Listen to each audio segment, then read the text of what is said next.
Donc, voici toutes des fiches que j'ai retirées sur le site rfnb.ca, donc Regroupement féministe du Nouveau-Brunswick, et ils ont fait ça dans le cadre d'un vendredi théorie. Donc, première définition, identité de genre. C'est l'expérience individuelle du genre d'une personne. Ça peut correspondre ou non à son sexe assigné à la naissance. On se rappelle, le genre et le sexe, ce n'est pas la même chose. C'est le genre, c'est par rapport à l'expérience humaine, c'est la personne à quoi elle s'identifie, comment elle vit son identité, tandis que le sexe, c'est biologique. Et puis, le sexe assigné à la naissance n'est pas égal au genre. Okay? Une personne peut s'identifier comme homme, femme, aucune des deux ou quelque part entre les deux. Et puis, l'identité de genre, c'est pas nécessairement extériorisé, ça peut demeurer invisible au regard des autres. OK. On vit encore dans une société où est-ce que c'est pas tout à fait sécuritaire et les personnes se rendent vulnérables en faisant un coming out comme personne trans ou comme une personne non-binaire. Donc, puis il y a des personnes aussi qui préfèrent rester comme elles étaient jusqu'à ce qu'elles se sentent vraiment à l'aise de faire des changements à l'extérieur. Donc, des fois, il y a une personne qui s'identifie comme non-binaire ou comme trans, et puis à ce moment-là, la personne n'a pas nécessairement une apparence plus masculine ou féminine qu'avant de s'identifier comme ça. Des fois, c'est vraiment juste à l'intérieur. Puis des fois, ben, les personnes font des changements à leurs vêtements, à leur apparence physique, aux cheveux, maquillage, parfois même des chirurgies, mais ça ne change pas l'identité de genre de la personne. C'est vraiment comment elle s'identifie qui va faire la différence pour son identité de genre. Donc, ce n'est pas lié au sexe, c'est simplement un concept social, le genre. Cis, une personne cisgenre, OK? Une personne cis, dans le fond, c'est le contraire de trans. Fait que cis, c'est une personne que l'identité de genre correspond au sexe biologique ou assigné à la naissance. Donc, une personne qui a été assignée fille à la naissance et puis qui s'identifie comme une fille est une personne cis. OK? Donc, une personne qui est née et puis qu'on a identifié, on a attribué le sexe masculin et puis qui s'identifie comme garçon ou homme, à ce moment-là, c'est une personne cis. Non-binaire, ça c'est par rapport à l'identité ou l'expression de genre. Okay? Donc, c'est une personne dont l'identité sexuelle, ça ne correspond pas nécessairement au sexe féminin ou masculin. Ça se définit en dehors de la dualité homme-femme. Donc, non-binaire, dans le fond, c'est un peu comme de rejeter les genres traditionnels. Où est-ce que le genre n'a pas autant d'importance pour cette personne-là. Souvent, cette personne-là va aller s'exprimer en dehors de ce qui est masculin, qu'est-ce qui est féminin, faire des mix des deux. Pas nécessairement s'identifier comme fille, garçon, homme, femme. Ça peut être une personne qui est gender fluid. Ça peut être une personne qui va placer genre X sur ses papiers. Donc, une personne qui ne s'identifie pas nécessairement à la dualité homme-femme. Intersexe, ça c'est au niveau biologique, physiologique. Donc, c'est une personne qui est née avec des caractéristiques sexuelles qui ne correspondent pas aux définitions de mâle ou femelle.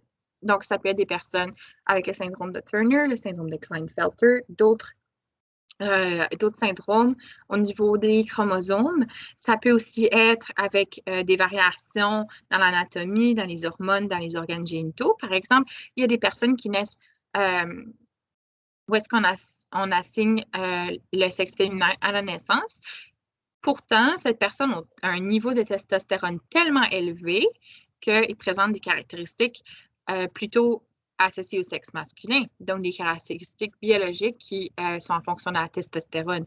La même est vraie pour les hommes avec le taux de testostérone bas.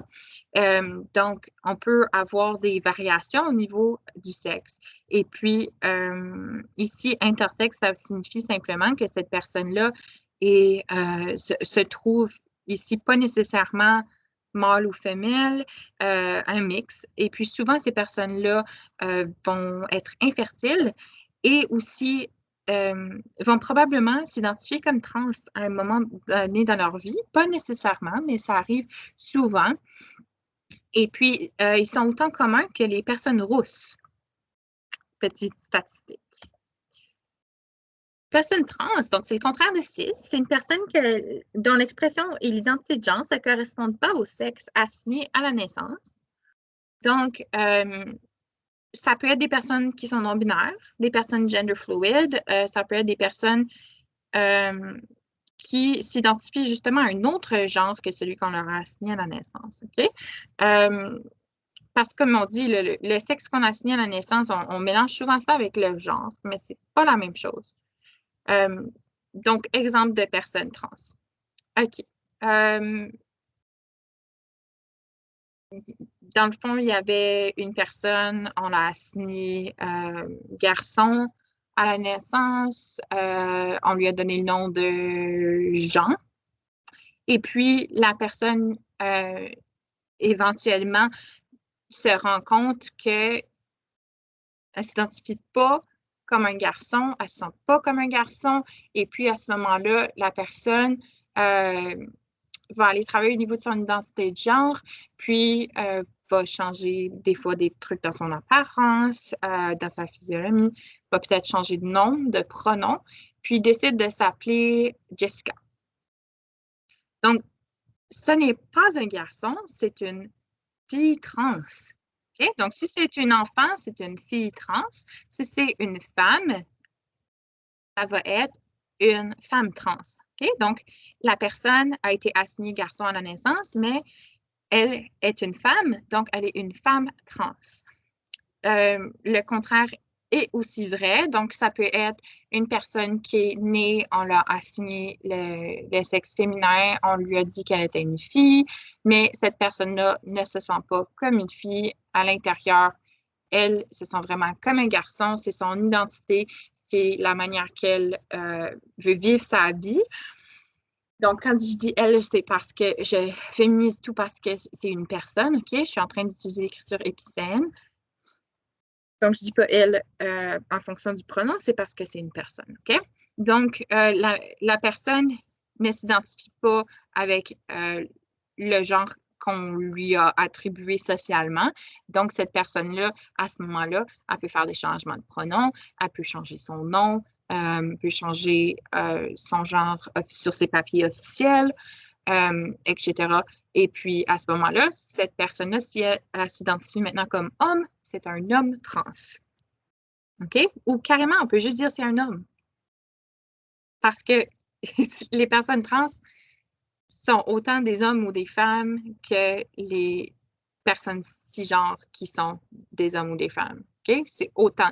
Puis leur cerveau va vraiment matcher physiologiquement souvent les cerveaux des personnes cisgenres du même genre. Par exemple, une femme trans et une femme cisgenre vont souvent avoir des caractéristiques très communes au niveau du cerveau. Okay. Donc, trans, ça peut aussi être une personne qui est non-binaire, comme j'avais dit. Fluide, donc c'est une personne justement qui expérimente un peu avec le genre, l'identité, l'expression de genre. C'est pas nécessairement classable. Et puis, on ne peut pas vraiment placer une étiquette dessus. Donc, une personne va décider de s'identifier comme fluide ou gender fluid pour être capable de, dans le fond, de délaisser les étiquettes de genre. OK, cissexisme. Donc, on a vu cis, ça voulait dire le contraire de trans, une personne qui s'identifie avec le même genre qu'on lui a assigné à la naissance. Cissexisme, dans le fond, c'est un système de pensée de la société qui fait que la sexualité, c'est la seule norme d'identité de genre, ce qui veut dire, dans le fond, qu'on pense que tout le monde est cis. On ne pense pas automatiquement aux personnes trans et puis on rejette les personnes trans. Fait que le sexisme, ça fait référence au rejet et à la discrimination envers les personnes trans.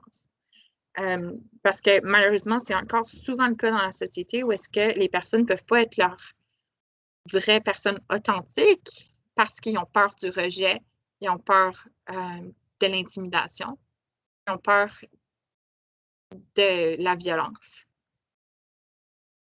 Donc, ça résume les définitions que j'ai ressorties pour vous autres aujourd'hui. Je vous invite à aller faire le questionnaire que je vais vous présenter. Et puis, j'espère vraiment que vous allez apprécier de mieux comprendre ces termes-là. Il y en a beaucoup qui sont quand même assez récents, qui avaient d'autres noms par le passé. Fait que c'est une bonne idée des fois de rafraîchir ce qu'on sait. Puis, je t'aimerais terminer juste en disant, soyez aux aguets parce que des fois, il y a des personnes qui sont qui s'identifient parmi la communauté LGBTQ, qui sont beaucoup plus vulnérables à l'intimidation, au rejet et qui sont aussi beaucoup plus vulnérables aux pensées suicidaires. Donc, gardez un œil ouvert pour ces personnes-là. Faites des efforts supplémentaires pour les inclure, pour les accueillir, pour placer des beaux moments dans leur journée, parce qu'on vit dans une société qui est tellement vaste, qui est tellement diversifiée, puis c'est la richesse de notre monde d'être capable de se compléter et puis de s'épanouir tout ensemble.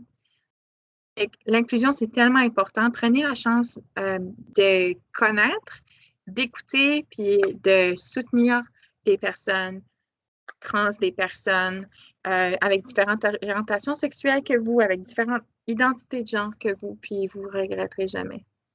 OK? Passez une super belle journée. À la prochaine.